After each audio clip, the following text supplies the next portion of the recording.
Hey everyone, and welcome to this Meet the Speaker video. I'm here today with Liz Sundet. How are you doing, Liz? I'm doing great. How are you? I'm doing awesome as well, and I heard that finally I have more sun here in Montreal, and you guys finally have the snow down there in Minnesota, so I'm actually kind of happy right now that you're not going to be happy when you have to drive away later, but Just remember that you're further east than I am, so I can send it your way. yeah, well, it was our way back. I don't know, either we had it before you guys, which is rare, or we have another one coming to us in a few days. I'm not sure which one it is, so yeah, better not start celebrating too early then. Yep, exactly. Awesome. Before we go further, can you do a quick introduction about yourself? Sure. I'm Liz Sundet. As Vlad mentioned, I live in Minnesota, or as we like to call it here, Minnesota. And I work for Microsoft. I've been with the Microsoft organization since September of last year, and am working as a premier field engineer and an Office 365 pod lead. So love my job at Microsoft and been with doing SharePoint and doing SharePoint community type stuff since about 2007. And got into the community, speaking in the community since about 2014. So love being here. Awesome. And if I remember correctly, you have a music major, right? I do. I have a music degree, yes. So tell me, how did you go from the music degree all the way to being a SharePoint MVP, a teacher at the university? You're a teacher at a college, right? Yes, yes. And now working for Microsoft as a PFE. It's not a kind of career path you see all the time. So how did it happen? No, it's really not, a general career path, but I got to support my musicians. Music and technology are very, very closely related, and it's something that a lot of people don't really understand. But when you start talking about it with different musicians, they see that there is a connection, and you really have to study the music to understand some of those connections. But computer programs are built on some of the very same mathematical principles that music scales, music arpeggios, any kind of, color in music is all related back to those same mathematics. And then musicians also have a great sense of being creative. They can problem solve really well. They have to listen to each other in a group. So there's a whole set of soft skills as well that kind of helps a musician make the transition into technology.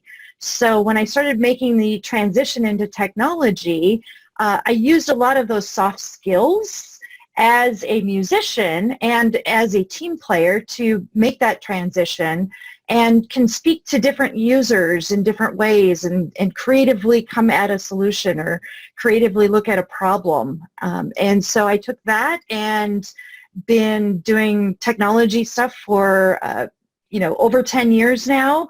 I started teaching on some of the business analysis and project management skills that I had learned as when I was starting out in technology, and started teaching classes at a college university. So I teach project management prep classes, anybody that wants to become a PMP.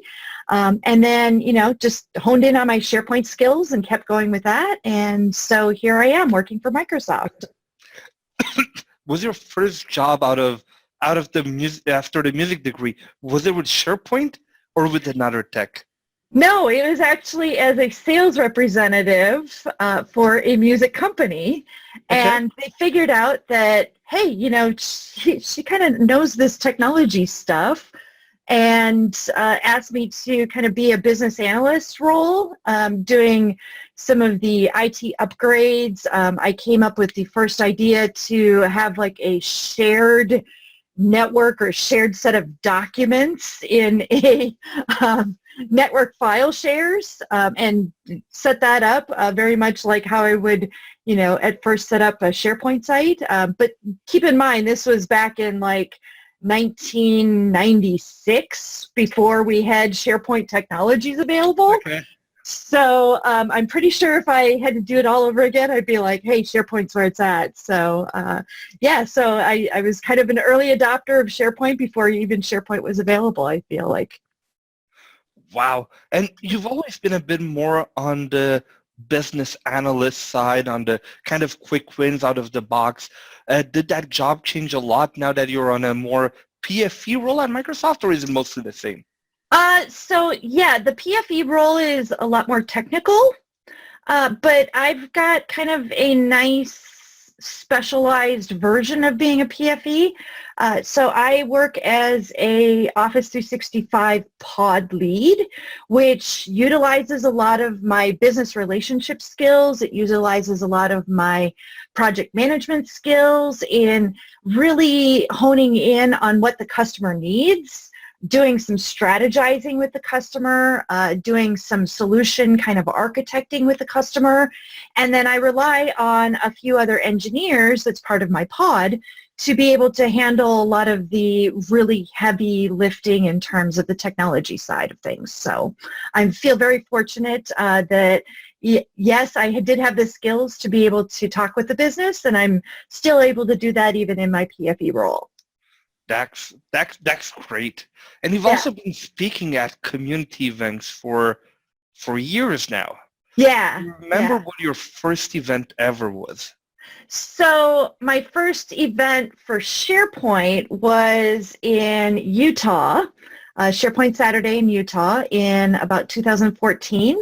I had been speaking in a couple of the other communities prior to that, specifically around the PMI and the IIBA communities, mostly doing local kind of conferences. So I did have some speaking experience, but when I got into doing SharePoint, I really wanted to give back and pay it forward into the SharePoint community. And so my first SharePoint Saturday was Utah, and great experience there. It will forever be in my heart. My second SharePoint Saturday, of course, was the SharePoint Saturday in the Twin Cities. So that one is very near and dear to my heart simply because that's where I live. That's the community that I see and work with every single day. So I heard that one is a great event. I can't wait to be there at some point. We've only been trying for like 2 years to get you to speak at Twin Cities, so it is a great event. Two per year.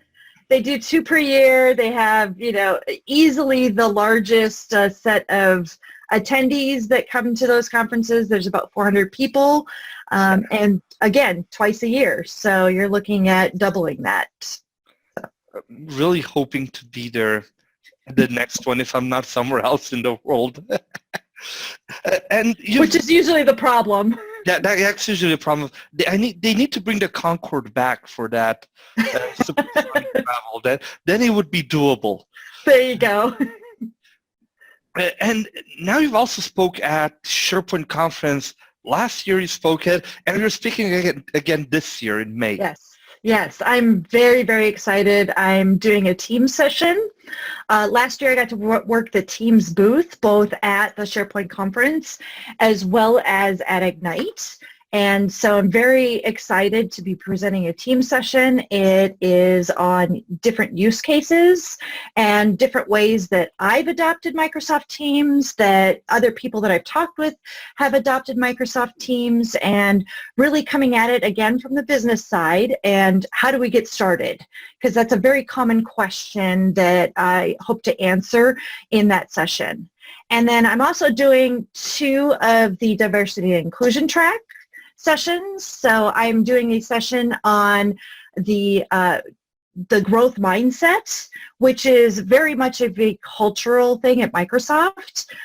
Read the book, The Mindset by Carol Dweck, and just wanted to present some ideas around how to create a team with a growth mindset and always remember that growth mindset.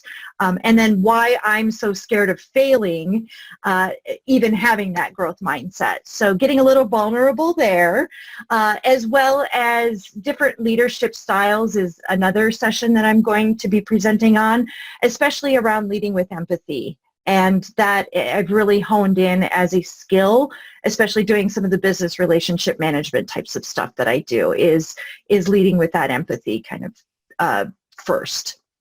Awesome, and everybody can attend those sessions, right? Yes, I think absolutely. a lot of people don't know about the fact that even if it's like in the diversity and inclusion track, it's open to everybody. And I mean, those sound like great sessions that everybody could really apply, even if you're not a manager. So leading is something you can start doing even if you don't manage people. Yes, absolutely, absolutely. I hope to see many different types of people there. And, even if they just think, oh, diversity, inclusion, well, that's, some of the soft skills. Yes, but the soft skills are important to all of us working on a team and working in IT every single day. So. Yeah. And you've attended previous SharePoint conference as well, right? Were you there in Vegas in 2014? I was part of the funeral procession that we had for InfoPath. And about that, by the way. About InfoPath or just the funeral procession? I always have a joke that everybody who participated in that funeral, they're cursed to have InfoPath in every future migration they do. I have not ever worked with InfoPath, so I was happy to put it to bed. So I've been lucky in the sense that I have not had to work with InfoPath or migrate InfoPath or any of those kinds of things ever. So you're just there for the party, right? Yes, absolutely. No, it was a great time. That was actually my first SharePoint conference, was 2014. And met so many people there. It was a little overwhelming. It was very much like how people describe going to Ignite nowadays because it's just so many people. I feel fortunate that I've met so many great people in the community that have become my friends that I can go and hang out with, many different walks of life that I can, really get to know and, just call them friends as well as colleagues. So awesome. Yeah, SharePoint Conference 2014 was my first one as well. Yeah. So and we didn't know each other then. No, I'll still remember how, and it was my first time in Vegas, so my poor planning, I stayed at the Circus Circus because yeah, but my employer wouldn't send me back then, so I was like, you know what, I'm still going. So then I look on Air Canada, they had like a super deal for like 800 Canadian dollars for flight and hotel and at the Circus Circus. And when you look on the map for Vegas, you're like, yeah, it's not that bad distance-wise when you've never been to Vegas. It's a long way off. and then you don't realize that only from the start of the casino until the conference center, you add another 20 minutes of walking. So something interesting about Circus Circus. So I used to work in the glass industry and was a project manager for putting glass on a lot of the buildings. And so 80% of the glass in Las Vegas is from the company that I used to work for. And so I actually did some replacement glass for, things like Excalibur and Circus Circus. I could tell you lots of different, how that pink glass is made, all of that kind of stuff. And so, yeah, it's always interesting to see Las Vegas because I have a little bit of a connection to all of those different buildings in the design and the glass industry. Just please don't mention pink glass to Tina, our marketing manager, because look behind me. Look over here. Even our planks have pink. So if you give the idea, I'll guarantee that by next year, the windows are going to be pink at our office. So just please, so Tina's not watching because she might ask you for questions on how we can. How can we get pink glass in our building, right? In the pink room. Yeah. Well, the office has a lot more pink than I thought any IT company would have, but I love it. It's fun. One last question for you before we finish. The party has always been a big part of every SharePoint conference. Who do you think is going to be this year? Because it hasn't been announced yet. I know. Well, so there's a little bit of a connection to the SharePoint community and Bruno Mars. So I kind of hope that it's, in the back of my mind. Bruno Mars was at Inspire last year. Yeah. I actually got to see him at Inspire. Yeah, so Chris, who used to run the SharePoint Saturday Hawaii, is actually the aunt of Bruno Mars. So, wait, what? Yes, you didn't know that? No. Yes. So the planner, she used to do the planning for a lot of the SharePoint Saturdays in Honolulu. Yeah, I was there 2 years. Her husband John is Bruno Mars's uncle. So yeah, it's kind of a neat little, SharePoint community twist. So that's why I always like, hey, if Bruno Mars is there, that would be kind of cool, just to see if we could make that happen. Otherwise, I do have a good friend of mine that plays with Andy Grammer and Brent Young and a few other people. We went to high school together. We marched drum corps, different drum corps, but, same time. So I always hope that it's, maybe one of the bands that he's playing with. He plays drums. So always kind of hoping that I might see Billy Hahn somewhere on the circuit. And, Las Vegas would be a great place, but I highly doubt that, they're going to get like Andy Grammer or Brent Young or some of those others to play. So I'll have to say that out of all of the 20 or so interviews I did, you're the one that brought the most facts into the question. So for everybody was like, I'd love to see Justin Timberlake or Lady Gaga, but it's never going to happen. And then you bring all of those facts now. It's getting the head spinning a bit. All of the little connections to the world, The world is so small, right? Not only the SharePoint community, but... Yes. But even the fact that, we have somebody in the SharePoint community that is connected to artists like that, I think is awesome. Wow. If Bruno Mars had a LinkedIn account, I'd be a second-level connection. That's pretty cool to think about. Awesome. Well, thank you very much, Liz. I'll let you go back to work. And thank you for taking the time to talking to me today. Oh, thank you so much, Vlad. Have a great one. Looking forward to see you in Vegas. Bye-bye. Bye.